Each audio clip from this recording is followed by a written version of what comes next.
112번이고요. 어리석고 또한 어리석으니 빈 주먹의 안에 실다운 것이 있다는 견해를 낸다. 이 중생들, 이제 중생이라고 하죠. 우리 공부하는 사람들이 어떤 이제 어리석은 견해를 내느냐? 우리가 절에 와서 불교를 공부하고 법문을 듣잖아요. 그러면 이제 절에서는 가르치는 게 많잖아요. 뭐 불교대학도 해야 되고, 불교 교리 공부도 해야 되고, 뭐 사성제 삼법인 12연기, 뭐 열반해탈 온갖 교리가 있고, 대소승 온갖 경전들이 있고, 또 선이라는 뭐 또 새로운 또 뭐 불교가 있나 보다 싶기도 하고, 견성도 해야 되고, 뭐 자성 본래 면목 주인공도 있는 것 같고, 이렇게 배우면 배울수록 우리는 어떻게 여기냐 하면 세간 방식으로 공부를 한단 말이에요. 세속적인 방식으로. 세간의 방식으로 하는 공부는 배운 거를 쌓아두는 거예요. 내 머릿속에 업식에다가 이걸 배우면 이걸 쌓아놓고, 저걸 배우면 저걸 쌓아놓고, 그래서 내가 학교 다닐 때 배웠던 모든 것들이 나의 무의식 속에 이렇게 쌓여 있잖아요. 그래서 그 얘기가 나오면 탁 떠올려가지고 그거를 탁 떠올려서 그거와 이렇게 매칭시키거든요. 예를 들어 뭐 옛날에 뭐 징기스칸이 어쩌고 저쩌고 하거나, 뭐 알렉산더가 어떻다, 칭기스칸이 어떻다, 뭐 이순신 장군이 어떻다, 뭐 고려시대가 어떻고, 이런 식의 단어 하나가 튀어나올 때마다 우리는 그 단어에 걸맞는 어떤 모양, 이미지를 자기 안에 가지고 있죠.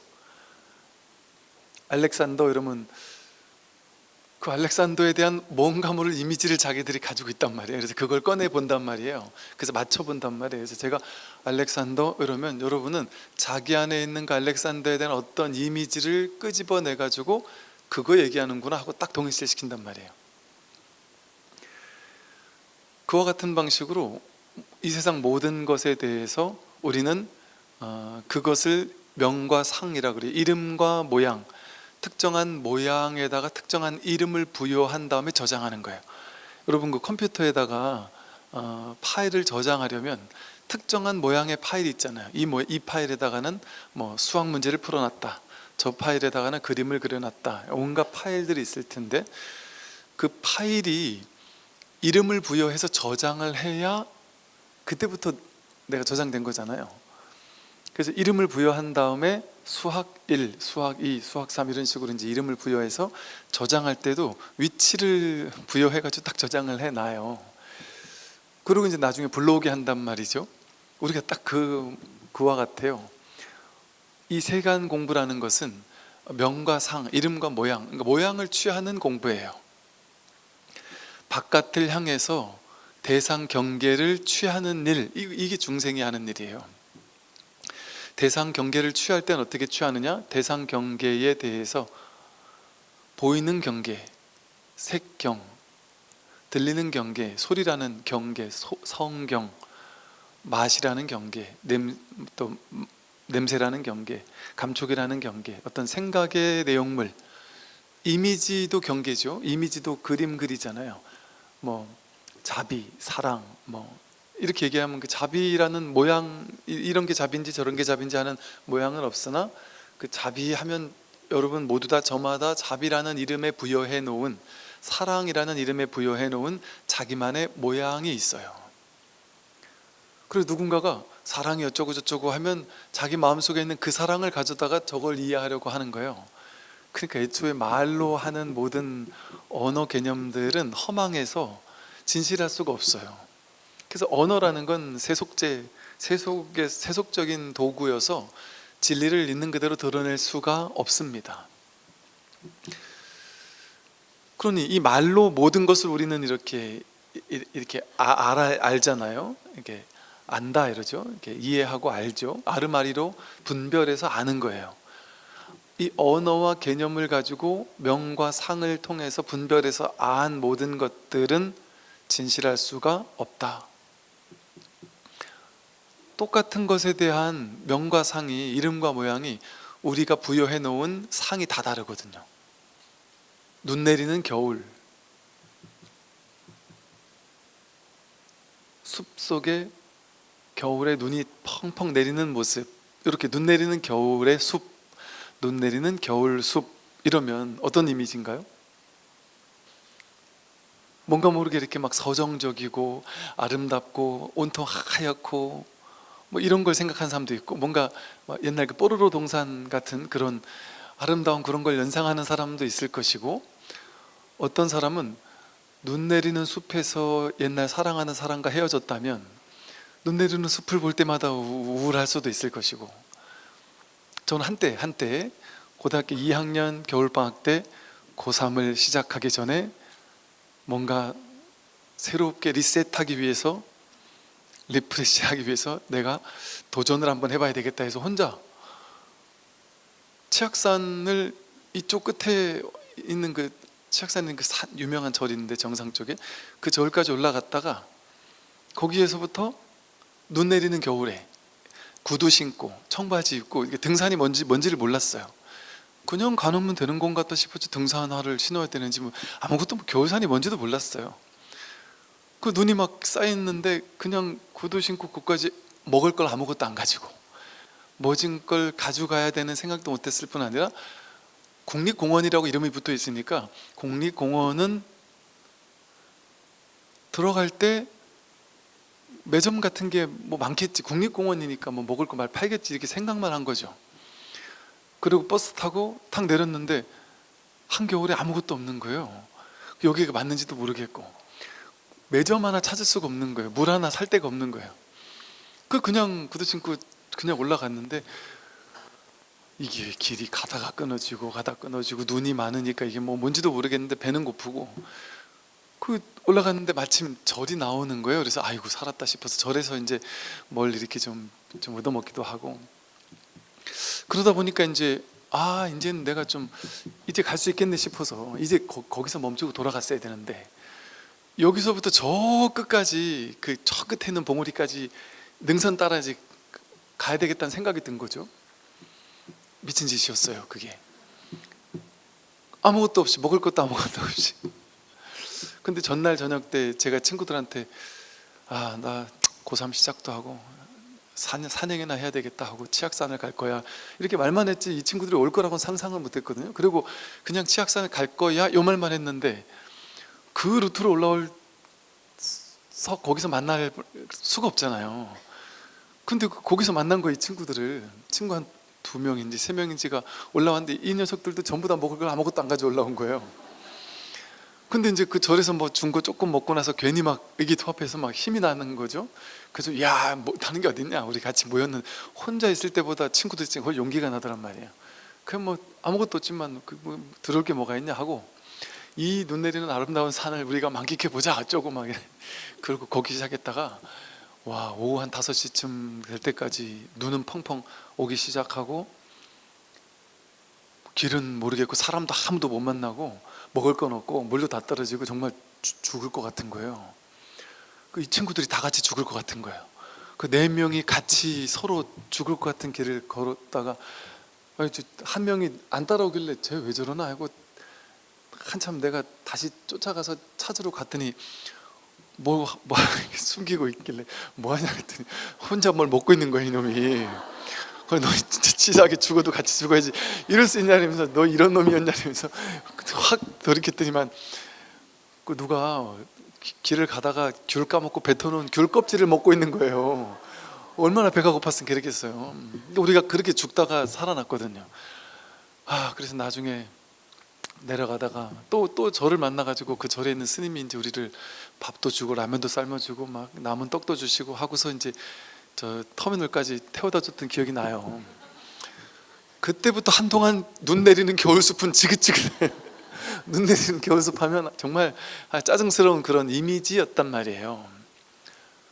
눈 내리는 겨울숲만 그러겠어요? 아름다운 봄에 꽃이 핀다. 봄에 꽃이 피는 게 누군가에게는 서글플 수도 있고, 누군가에게는 파릇파릇한 젊은 친구들은 행복할 수 있겠지만, 어떤 사람에게는 이것도 내가 이제 몇 년 볼 날이 얼마 안 남았구나 싶을 수도 있지 않겠어요? 이 아름다운 자연을 보고서 그걸 아름다워하지 않는 사람도 있어요. 내가 가진 것도 없고 인생도 이렇게 망가졌는데 세상은 이렇게 아름답구나 하고 막 지긋지긋하다고 느낄 수도 있어요. 즉 내 바깥 경계는 그것 자체에 아무런 의미가 없고 뜻도 없고 이미지도 없잖아요. 거기에 사람들이 자기 업식 따라 삶의 경험 속에서 만들어진 명과상, 이름과 모양과 이미지, 눈 내리는 겨울숲에 자기 삶의 경험에 따라서 그것이 좋은지 나쁜지 서글픈지 어떤 이미지를 부여해서 그 이름과 모양에다가 그 감정까지 같이 부여한단 말이에요. 그래서 그거를 진실이라고 믿어버리는 거예요. 그러니까 어떤 사람을 딱 보자마자 저 사람 난 싫어, 난 저런 스타일 싫어, 느끼해, 난 저런 스타일 사기꾼 같아, 이렇게 느낄 수도 있단 말이에요. 본인이 그런 비슷한 사람에게 사기를 당했거나 이랬을 때 그런 사람을 그렇게 해석할 수 있잖아요. 이와 같이 이 세상 모든 이름과 모양 있는 모든 것에 우리는 전부 다 자기마다의 사전을 가지고 있어요. 자기 안에 분별의식 속에 자기 사전이 다 따로 있어요. 모든 사람은 자기가 이 세상 모든 것에 의미 부여해 온 그것이 다 따로 있어요. 그러니 어떻게 누군가가 하늘의 구름, 달 이렇게 얘기했을 때 그게 모두에게 똑같은 구름이고 똑같은 달일 수가 있을까요? 어떻게 어떤 것이 누군가에겐 똑같이 좋거나 똑같이 싫은 게 있을 수 있을까요? 누군가는 그걸 좋아하고 누군가는 그걸 싫어하고 좋을 수도 있고 나쁠 수도 있고 다 다르잖아요. 그러니까 바깥 대상 경계는 그것 자체의 진실이 없습니다. 뭣도 없죠. 거기는 좋은 것도 없고 나쁜 것도 없고 의미도 없고 가치도 없고 좋은지 나쁜지 옳은지 그른지 맞는지 틀리는지 아무것도 없잖아요. 근데 사람이 거기에다가 의미를 부여하는 거죠. 자기 업식을 가지고 자기 아르마리 분별심, 업에 따라서 그 대상을 자기 식대로 파악하고 분별한단 말이에요. 그리고 집단적으로 또 의미 부여하는 게 있어요. 그 공업이라고 해서 우리나라 사람들은 제사는 반드시 지내야 돼 이런 식의 의미를 부여할 수 있겠지만 다른 나라 이렇게 기독교 국가나 이런 나라는 제사 그런 걸 왜 하는 거지? 그 우상 숭배야 이렇게 생각하는 집단적인 공업도 있겠죠. 즉 이 세상 모든 것은 우리가 보고 듣고 느끼고 알 수 있는 모든 것은 그것 자체에 고정된 성품이 없습니다. 그것을 내가 가진다고 해서 그것이 좋은 건지 나쁜 건지 알 수가 없어요. 근데 어떤 사람은 특정한 것을 가질 때 의미 부여를 해요. 되게 좋다, 나는 부자다, 풍요롭다라고 의미 부여를 할 뿐이에요. 어떤 사람은 그걸 지긋지긋하게 싫어할 뿐이고, 제가 옛날에 같이 있던 군종병을 했던 친구가 이제 30대 초반밖에 안 됐는데 무슨 직장 생활을 하다가 돈을 조금 모았고 어머님이 이제 홀로 되신 어머님이 가지고 있는 재산을 어찌어찌 자기 보고 난 모르니까 네가 알아서 해라 이랬나 보죠. 그러니까 어머님 돈도 생겼겠다. 얘가 이제 사회를 이제 처음 막 맛보기 시작해 놓으니까 이게 어느 날 저한테 와서 그러는 거예요. 어깨 힘이 빡 들어가가지고 나이 30대 초반밖에 안 된 친구인데 스님 아이고 제가 지금 부동산을 3개를 가지고 있습니다 이러면서 어깨에 막 힘이 팍 들어갔어요.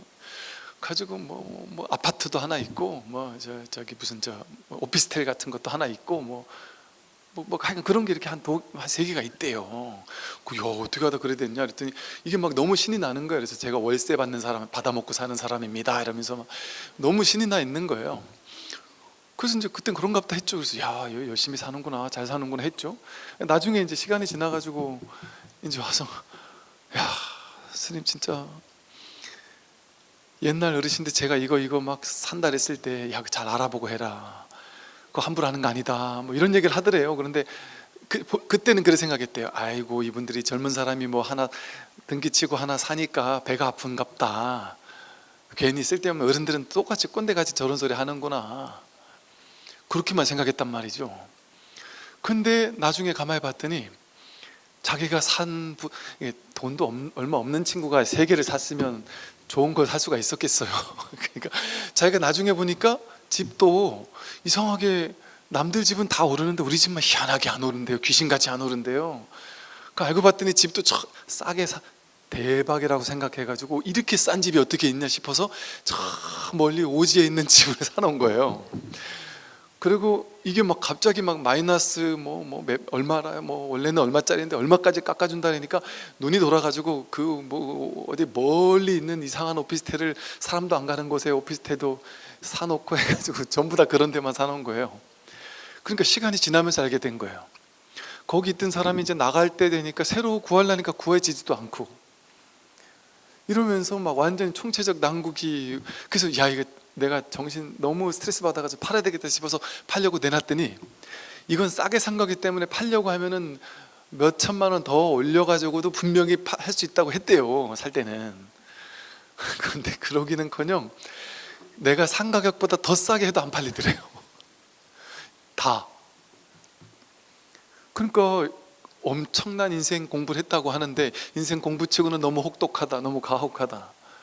옛날에는 뭔가 이렇게 본인 마음속에, 이 친구가 이제 약간 건축 관련된 쪽에 일을 하거든요. 그러니까 대학 다닐 때 친구들 맨날 모이면 그 건축가 애들이 그런 얘기 하겠죠. 내가 뭐 어디에 등기를 쳐야 되겠다, 그게 꿈의 소원이다, 뭐 어쩌고저쩌고 이랬나 보죠. 그 말을 할 때는 좋았단 말이죠. 어르신들이 야, 어디다 먼저 어디 뭐 등기를 쳤다, 이런 말이 되게 아름답게 들렸다는 거죠. 내가 부자가 된 것 같은 느낌이었다는 거죠. 그런데 이게 세계가 있는데 이게 전부 다 내 발목을 잡는, 내 인생을 망치는 이렇게 괴로운 거라는 건 내 인생에 내 계산에 한 번도 없었다는 거죠. 그러니까 이거 너무 괴로워한단 말이에요.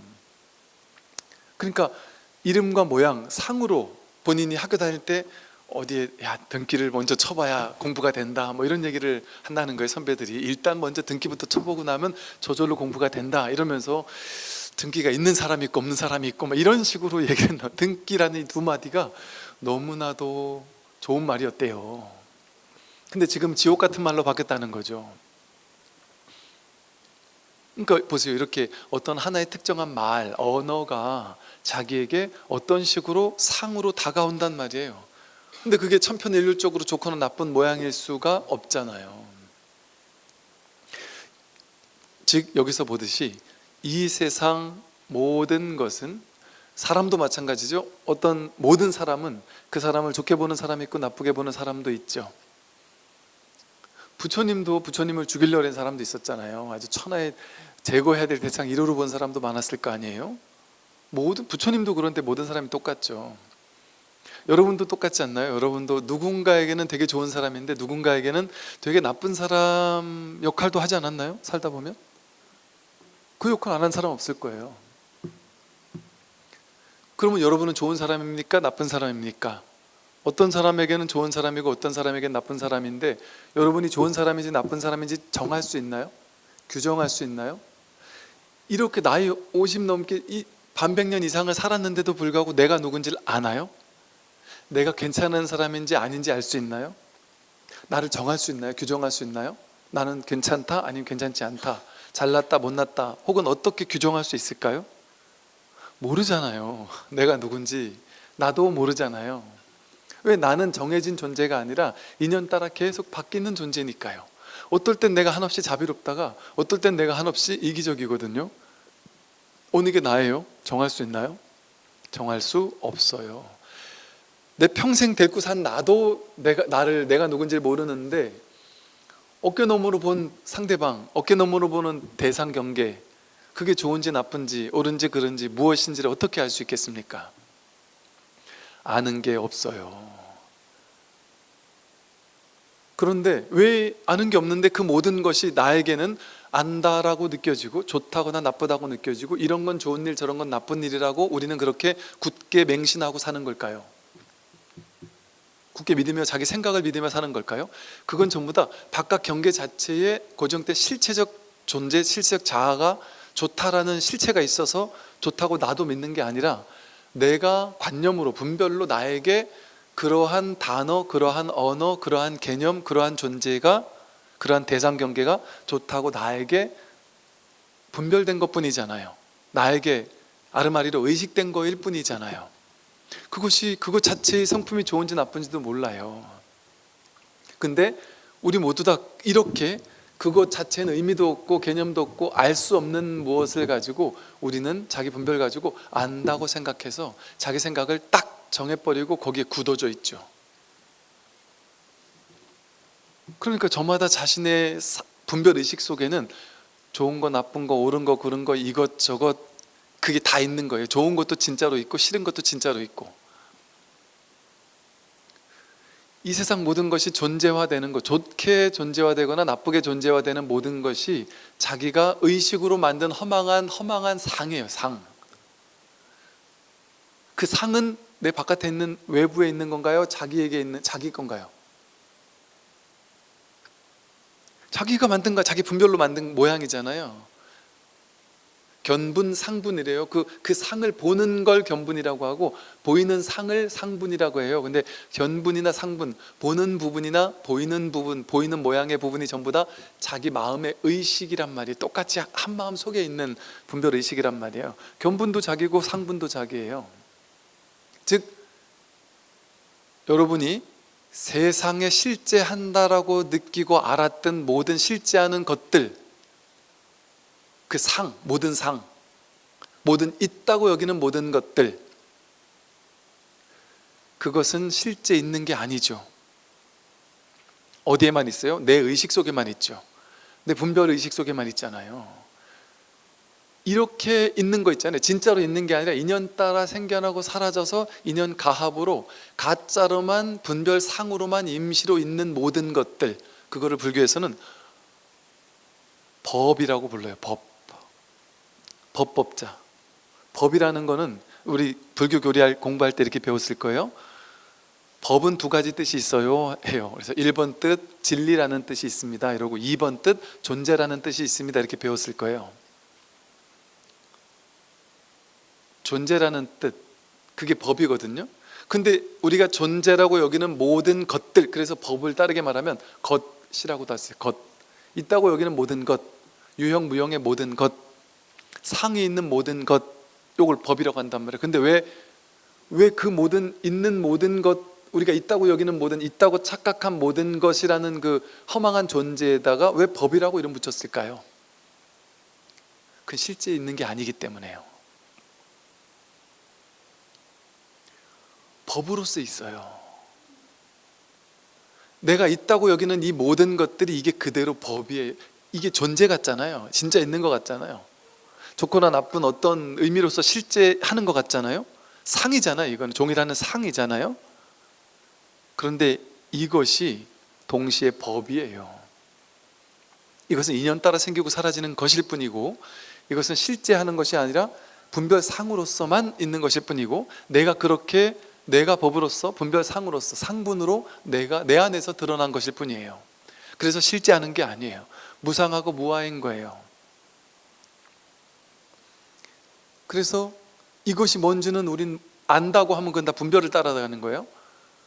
이게 뭔지는 몰라요. 아르마리로 알 수는 없어요. 그런데 아르마리로 뭔지, 옳은지 그른지 좋은지 나쁜지 뭔지 알 수는 없는데 그냥 이렇게 비추는 이건 있단 말이에요. 이거는 알고 모르고는 떠나서. 그래서 이 법의 성품을 가지고 이걸 법이라고 한단 말이에요. 이걸 마음이라고 하고 본래 면목이라고 해요.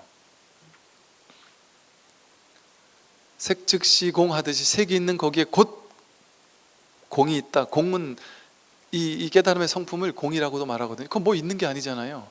상으로 내가 만든 것뿐이지, 그게 뭐가 정해진 게 실제 있었으면 저마다 이 사람은 좋다고 하고 저 사람은 나쁘다고 하고 정반대의 견해를 펼칠 실제가 있었으면 그러지 않겠죠. 근데 실제하는 뭐가 없으니까 자기가 분별로 만드는 거니까 정반대의 분별도 하는 거예요. 사람들은 똑같은 사람을 가지고, 정치인들 똑같은 정치인 가지고 어떤 사람은 열광을 하고 어떤 사람은 때려 죽이려고 하잖아요. 똑같은 사람인데 그거는 그 바깥에 있는 그 사람 자체에 대한 판단이 아니에요. 내가 만든 내 분별상을 가지고, 분별상, 견분, 상분, 그 존재를 내 안에 상으로 만들어 놓고 그 사람을 내가 욕하고 있는 거거든요. 욕하는 것도 나고 욕하는 대상도 나예요.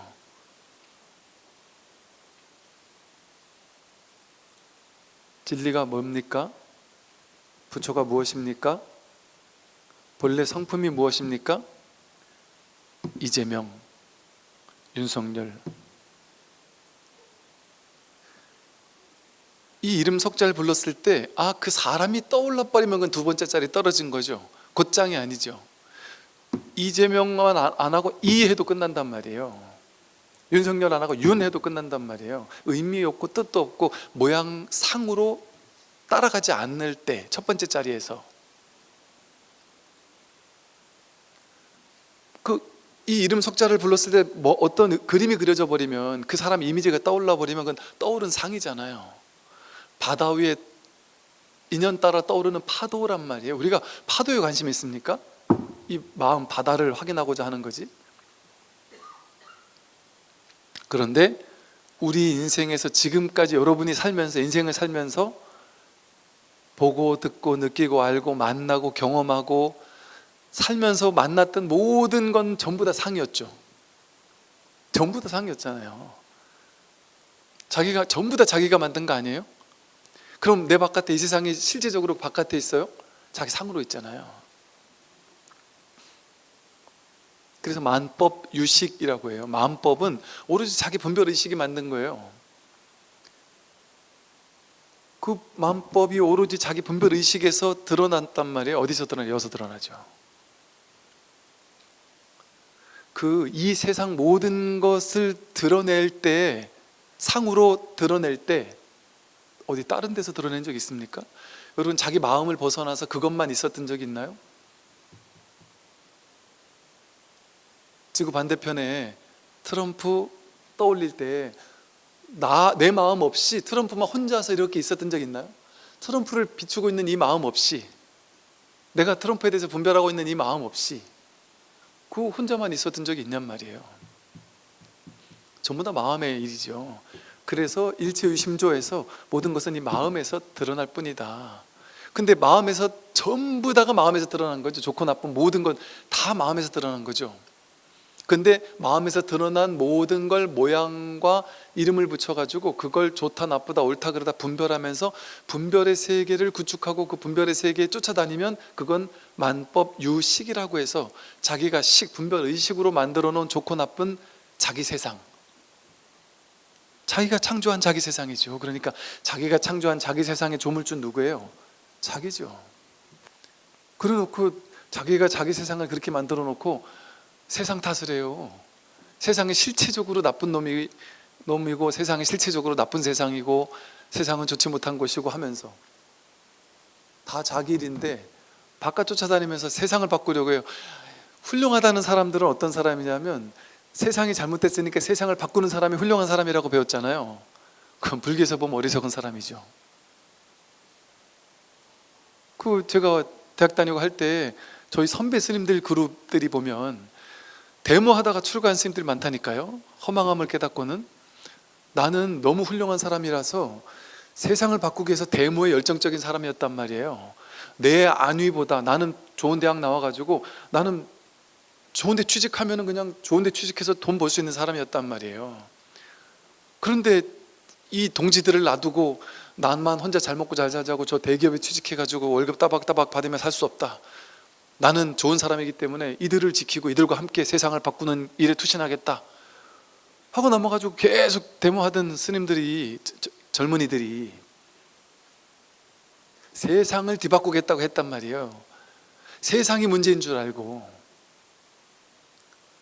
그래가지고 남아가지고 그 후배들을 이끌면서 계속 운동을 하다가 나중에 후배들하고 술을 먹다가 어느 날 보니까 후배들이 불만을 한 명 두 명 얘기하기 시작하길래 야 오늘은 얘기 다 해봐라 들어보자 했더니 이 후배들의 불만을 가만히 듣고 오던 날 현타가 오더라는 거죠. 나는 얘네들을 엄청나게 돕는다고 생각했고 얘네들을 엄청나게 이끌어준다고 생각했고 이들에게 나는 구세주와 같다고 생각했는데 내가 너무 또 그러지 않으면 안 된다고 합리화하고 살았는데 가만보니까 이들이 나를 너무 부담스러워하고 너무 독선적이다. 너무 자기 생각한 대로만 그냥 앞만 보고 나가려고 한다. 너무 이렇게 투쟁적이다. 내지는 그러면서 또 너무 성격도 너무 강해가지고 때로는 상처받는다. 야 내가 그런 사람 아니야 라고 항변을 하는데 옆에 다들 상처를 받았고 그런 얘기를 듣다가 가만히 보니까 내가 지금 뭘 하고 있는 거지? 내가 이렇게 세상을 행복하게 바꾸려고 이 일을 하고 있는데 나로 인해 이 일을 하는 얘네들이 불행했단 말이야? 나로 인해 이들이 힘들었단 말이야? 난 이들을 행복하게 해주기 위해서, 나아가 이 세상을 행복해지기 위해서 이 일을 하고 있는데 내 옆에 있는 사람조차 내가 행복하게 못 해준단 말이잖아. 그러면 내가 지금 뭔 일을 하고 있는 거지? 그리고 가만히 자기를 돌아봤더니 더욱더 이 일을 하면 할수록 더욱더 자기가 독선적으로 바뀌고 분노에 차고, 정치하는 사람들이 다 때려 죽이고 싶고 막 분노스럽고, 그러니까 내 안에는 분노만 차더래요. 그럼 그 사람들을 만날 수가 없잖아요. 내 옆에 있는 사람에게만 분노를 표출하는 거예요. 자기 내면이 부실하니까. 그 업장을 옆에 사람들이 다 받고 있는 거예요. 이게 도대체 뭐지? 이게 진짜 세상을 바꾸는 거 맞나? 세상은 바뀌는 게 맞을까? 내가 바뀌려고 노력하면 저 세상은 바뀌는 걸까? 그러다가 문득 근원적인 답을 찾아야겠다. 바깥을 바꾼다고 내 마음이 바뀌느냐? 그게 아니더라는 거죠. 바깥이 없어서 그래요. 안팎이 둘이 아니라서 그래요. 다르지 않아서 그래요. 그 바깥을 만든 건 자기예요. 자기 분별로 만들었단 말이에요.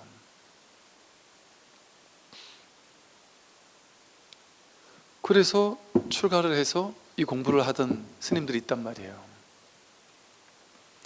제가 처음 출가했을 때 저희 절에도 한 중간, 저보다 한 10살쯤 많은 스님들이 한 3분 정도 계셨어요. 정말 너무 훌륭한 스님들이었어요. 정말 다들 이렇게 대학 다니면서 뭐 이렇게 운동도 하고 뭔가 세상을 바꾸겠다라는 엄청난 열정을 가지고 젊은 날을 보냈던 분들이셔요. 저는 그 스님들과 은사 스님을 만나면서 같이 생활했잖아요.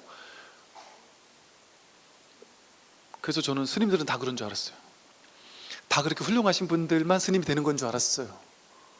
대부분은 그렇죠. 근데 안 그런 분도 가끔 있더라는 걸 나중에 알고 좀 충격을 받기도 했는데, 그분들도 비슷한, 그분들 본인들도 그렇고 본인 주변에도 그런 분들이 은근히 많더라고요. 죽을 때까지 데모해도 내가 원하는 세상이 잘 안 올걸요 아마? 올 수도 있겠죠. 왜냐면 내가 이거 해서 온 게 아니고 내가 이거 해서 온 것도 있겠지만, 세상이 좋아지려고 하니까 인연 따라 좋아지니까 좋아진 거 아니겠어요? 좋아질 때가 되니까 좋아진 거지. 그리고 그걸 내가 문제 삼기 시작하면 지금도 좋아졌다고 여러분, 지금 옛날에 우리들 어릴 때에 비하면 지금은 엄청 민주화된 사회잖아요. 근데 지금 더 스트레스 받는 사람 많잖아요. 차라리 그때가 좋았다 이러잖아요. 지금 훨씬 좋았는데, 솔직히 말하면 지금 정치욕 더 많이 하잖아요. 그러기도 한단 말이죠. 이거 영원히 해결 안 돼요. 세상 문제를 바깥 문제라고 생각해서 그 바깥을 바꾸면 나와 세상이 행복해질 수 있을 거라고 하는 그런 망상을 가지고 세상을 바꾸려고 뛰쳐나가면 그건 불가능해요. 어디로 뛰쳐나갈 겁니까?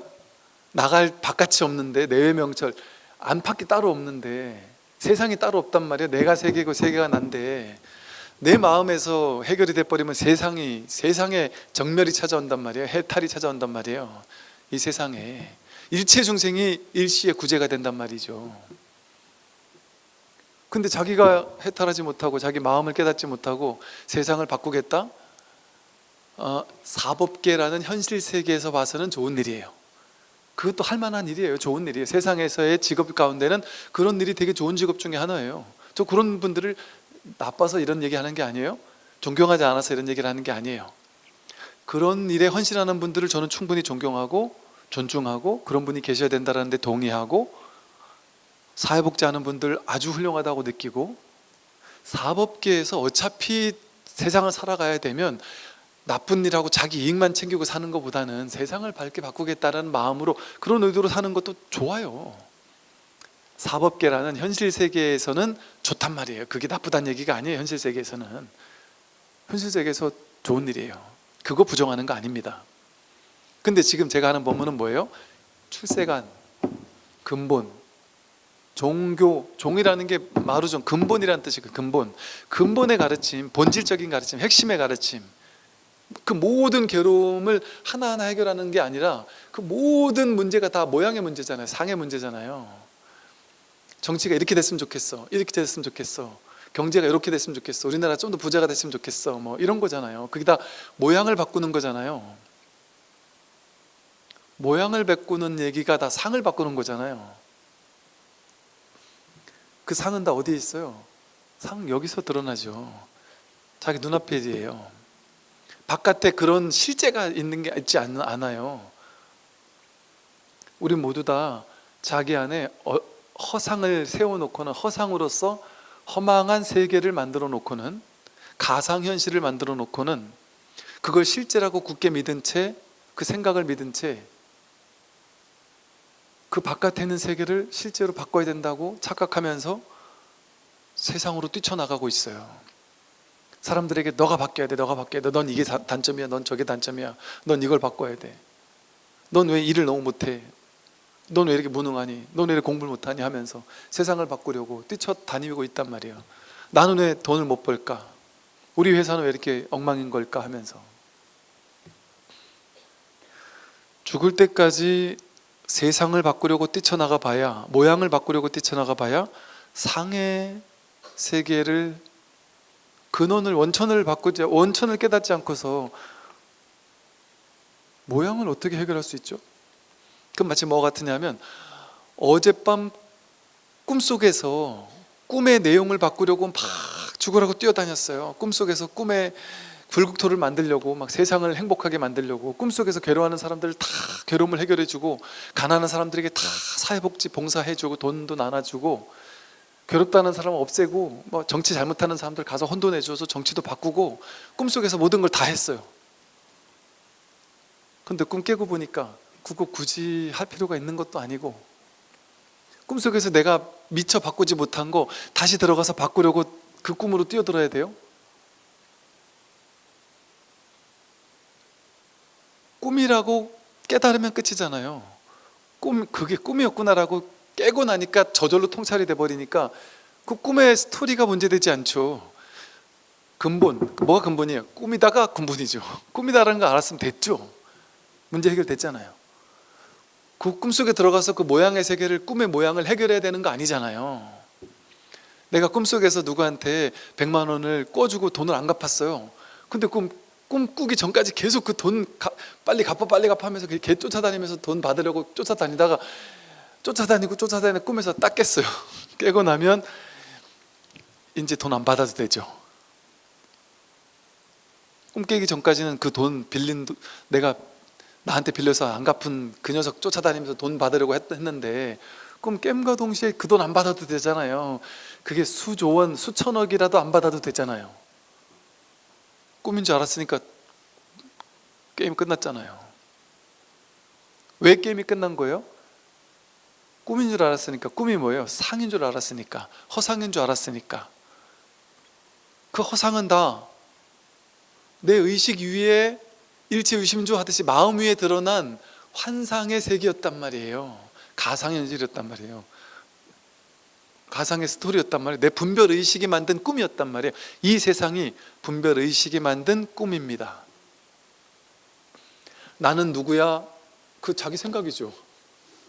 자존감이 엄청 낮은 사람이 있어요. 자기는 못났다라는 생각에 쩔어 있는 사람이 있어요, 평생. 근데 주변에서는 그 사람을 너무 좋게 생각하거든요. 너무 멋있게 생각하거든요. 자기는 말도 못하고 사람들 앞에서 있는 것도 싫어하고 한다고 그래요. 근데 주변 사람들은 그 사람은 묵묵하고 묵직하고 사람이, 그리고 뭔가 조용히 겸손해. 그런데 일 시키면 뭔가 확실하게 해내. 정말 멋있는 사람, 난 닮고 싶어. 남들은 그렇게 생각할 수 있어요. 근데 본인은 본인이 아주 못난 사람이라고 엄청난 트라우마를 안고 있을 수 있어요. 그 성격에 대한 아주 괴로운 마음을 가지고 있을 수도 있잖아요. 환상 속에 사는 거예요. 그럼 내 판단이 맞아요? 남들 판단이 맞아요? 어떤 것도 맞지 않아요. 그런 내가 없어요. 그건 그냥 상일 뿐이에요. 모양일 뿐이에요. 이미지일 뿐이에요. 분별상일 뿐이에요. 거기서 내가 누군지, 모양의 내가 누군지를 찾아야 됩니까? 여러분 성격 좋게 바꿔야 돼요? 모양을 바꿀 필요가 없어요. 내가 누군지 깨달으면 돼요. 여러분 나쁜 성격을 좋은 성격으로 바꾸는 게 불교가 아니에요. 물론 처음에는 모양밖에 모르는 중생들에게 모양을 바꾸도록 방편을 써요. 그게 시계 생천이라고, 시론 개론 생천론 보시하고 계율을 지켜서 착한 행동하고 좋은 일 많이 하면 천당에 간다. 이게 세상 바꾸라는 거 아니에요. 보시해서 좋은 세상으로 만들어라. 계율을 지켜서 내가 먼저 착한 사람이 되라. 모양을 바꾸라는 얘기 아니에요. 시계 생천이 전부 다 방편이죠. 그러니까 이건 아직까지 상을 벗어나지 못한 아주 낮은 수준의 방편이란 말이에요. 그런 낮은 수준의 방편을 쓰다가 결국에는 출세간의 법을 얘기한단 말이죠.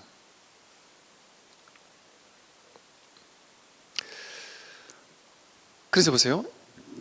어리석고 이래서 어리석은 거예요. 이 빈 주먹, 스승이 탁 주먹을 쥐고 있다가 자기 아주 직계 제자, 마지막 제자에게만, 법을 전해줄 제자에게만 내 주먹을 탁 펴서 너에게 보배를 주고 나머지에게는 아무도 안 주는 줄 안단 말이에요. 제자들은. 근데 스승의 주먹은 언제나 처음부터 빈 주먹이었단 말이에요. 근데 제자들은 법문을 듣다 보니까 스승의 주먹에 뭔가 법이 있는 줄 안단 말이에요. 제가 여러분에게 매주 와가지고 법문을 하잖아요. 그러니까 저한테는 있고 여러분에게는 없는 뭔가를 저만 가지고 있다고 여러분 착각하고 계시잖아요. 100% 그렇다니까요. 저 양반한테는 뭐가 있고 우리한테는 없어, 나한테는 없어, 그렇게 생각한다니까요. 전부 다. 그런데 빈주먹이에요. 저한테 아무것도 없어요. 더 웃긴 건 요 양반한테도 아무것도 없어요. 이분께도 뭐 없단 말이에요.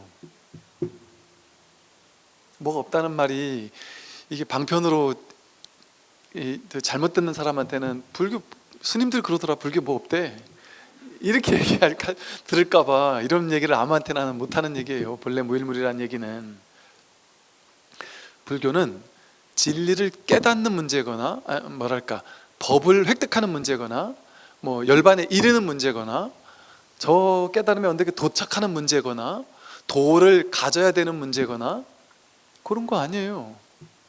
도를 확실히 해야 된다, 그런 거 아니에요. 뭐만 하면 돼요? 자기 분별망상, 분별상, 그것만 깨면 돼요. 분별망상만 하지 않으면 본래 부처기 때문에, 본래 진리는 모두에게 100% 다 드러나 있단 말이에요. 그러니까 진리는 각자 자기에게 다 갖추고 있어요. 누구나 완전한 거예요. 완벽한 거예요. 이거는 건들 필요가 없는 거예요. 내가 뭐 보호하고 지키고 뭐 노력하고 획득하고 이럴 필요가 없는 거예요. 돈은 뭐가 있어야 그거를 잘 애지중지하죠. 애지중지할 뭐가 없는데 빈주먹이란 말이에요. 여기에 도가 없단 말이에요. 그러니까 오죽했으면 공이라 그랬겠어요. 공이라고 뭐 없다는 거잖아요. 비었다는 거 아니에요. 불교에서 맨날 비었다 그러잖아요. 공이라 그러잖아요. 근데 안 믿는다니까요. 자기는 그래도 뭐가 있겠지 하고 끝까지 이걸 포기 못하는 거예요. 요 마지막에 영가현각 증도가의 마지막에 계속 그 얘기를 해주고 있어요. 도라는 법상을 깨주고 있는 거예요. 금강경도 처음에는 아상, 인상, 중생상, 수사상을 깨라고 하다가 나중에 가면 법에 대한 상도 깨라고 얘기하듯이, 이제는 이 법으로 쥐고 있는 것, 스승의 주먹에 뭔가 있을 것 같은, 도가 따로 있을 것 같은, 도를 따로 두게 되면 아니 이게 도지, 눈앞에 지금 이게 도지, 따로 있는 도를 찾으려고 하면 여기 바깥에 여기 안에 숨어있는 깊은 어딘가에 숨어있는 도를 따로 찾으려고 하면 아니라니까요. 그냥 이거지. 이 소리를 뚫고 들어가면 소리 깊은 어딘가에 이 소리를 비추고 있는 무언가 도가 있을 거야 라고 생각하면 그건 다 생각이잖아요. 법을 상으로 이해한 거잖아요. 그건 자기 상이죠. 모양으로 이해한 거죠. 그럼 법이 아니죠. 법은 지금 이렇게 드러나 있는 이게 법이지, 요만큼이라도 생각을 움직여서 법을 알았다 하면 그건 안 게 아니라니까요.